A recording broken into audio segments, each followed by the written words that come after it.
So, ayan mga guys, part 2 ng pagkain ng balot, no? So, bumili naman tayo ng balot, guys. So, ito yung balot natin. Tapos, ito yung asin. At saka, yung suka. So, bawal sa mga, ano dyan doon, bawal araw-arawin yung balot. Kasi, baka ma-HB tayo mga guys. So, kung kakain tayo ng balot, paminsan-minsan lang. So, ayan guys, sisimulan natin yung pagkain ng balot. So, ayan guys, 18 days yung balot na binili natin ngayong gabi. So, ayan, kakainin na natin siya.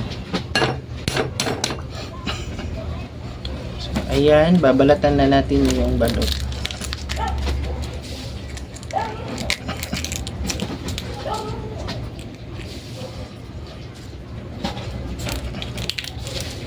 Ayan, lalagyan na natin ng asin.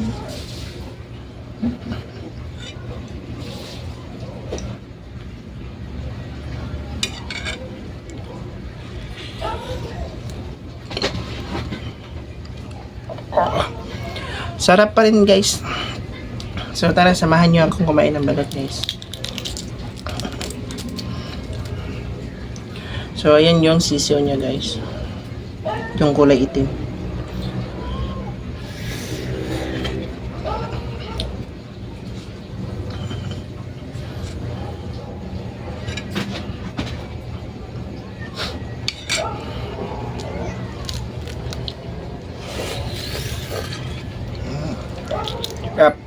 Sarap siya guys. So ayan no, sa mga mahilig sa balot dyan, 3 lang dapat yung limit ng pagkain natin ng balot. Kasi once masobraan na, baka maano tayo mga guys. So hindi pwedeng araw-arawin, paminsan-minsan lang.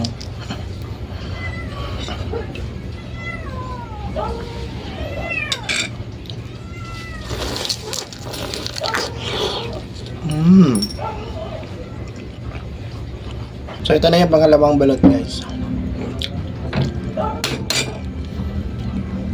So alam nyo mga guys, yung balot is nakabibigay siya ng sustansya sa ating katawan. Pero pag once na sobraan na, HB ng punta niyan mga guys. So dapat kung kumain kayo ng balot, 3 lang dapat. Huwag nyo na pasobraan, huwag nyo nang ipalampas sa 3. Sarap guys. 18 days siya guys. Ang sarap ng suka, sarap pa ng balot.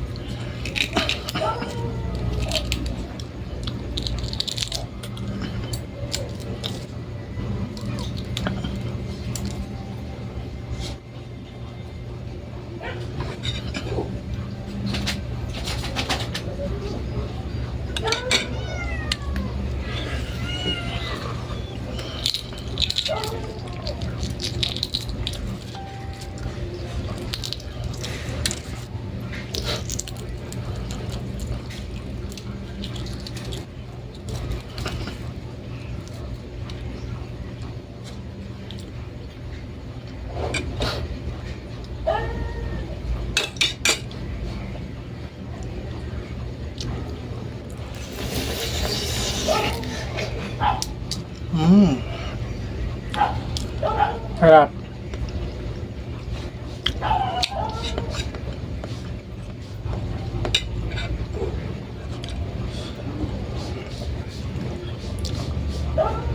Mga guys, ito na yung panghuling balot natin. So, wala nang laman yung bowl natin mga guys.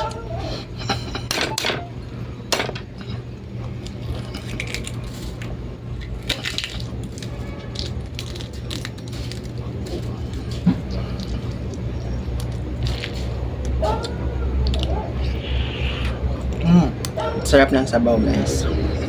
Lalo na pag nalagyan na siya ng asin at saka suka, mas lalong sumarap.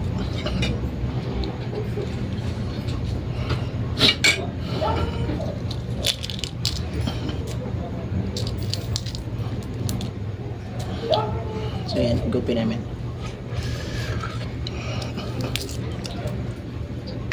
So ayan guys, yan yung sisiyo niya, yung kulay itim.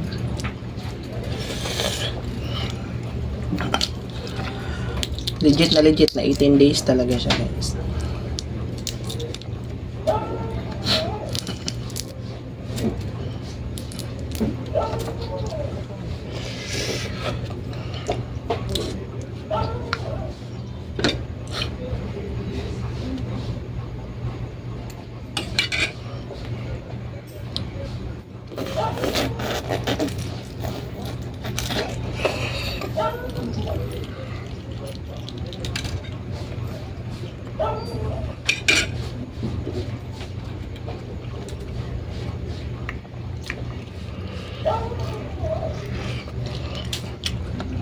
Ano?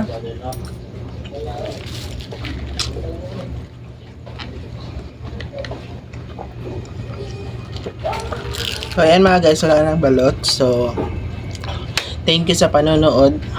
Sana i-supportahan nyo rin yung mga videos ko mga guys.